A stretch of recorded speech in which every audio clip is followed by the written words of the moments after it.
So I've crawled into a glacier here, into a tunnel under the glacier, and I'm looking out the tunnel now. You can see in the distance there the edge of the Quelccaya Ice Cap. So I'm under the glacier. So when I go here now, a little bit dark until the camera adjusts, this is ice, right? This is glacier ice, and this is the contact of where the glacier sits on actual rock. So this might be 20, 30, 50, 100 feet, 200 feet of ice here going up, you know, above me now here in this cave. I'm just gonna do a little 180 above my head, coming back over here. Here's that rock, this big boulder that actually makes this cave, and here you can see really cool underneath the glacier. There's actually a gap right here between the ice. And again, at this point, this ice might be about 50 feet thick. And then here the rock, the solid rock that's underneath the glacier. And this cave is actually created by this big boulder that's sitting here. If I'm gonna step back a little bit without killing myself, you can see the boulder. You can see how the ice flows around this boulder, right?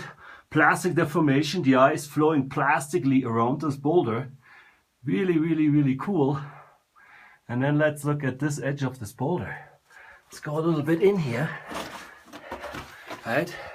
And kind of see how the ice molds itself around this boulder.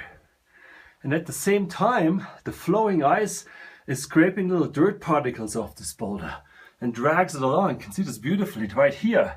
See those dirt particles on the ice? That's from scratched off the boulder and dragged along by the flowing ice. And the ice is of course, is flowing towards us. Let's go up that boulder a little bit. See how far we can get in there. There's that edge of the ice. The contact between the flowing ice that's flowing above me now, outwards, and the rock here, that big old boulder. And you can see another beautiful scratch marks in the ice that are left by the underlying rock as the ice flows across it.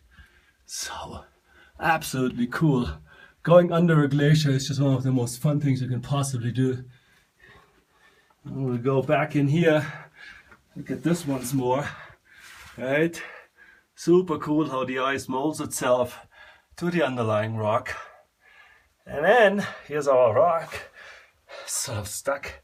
And then if you look at this rock here, right, you can see these scratch marks going this way.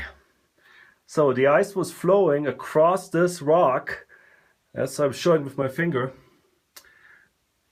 cutting these grooves into the rock, and we call these grooves striations. And now we look back outside, back out, icicles hanging off the base of the Quelccaya Ice Cap. Absolutely super cool.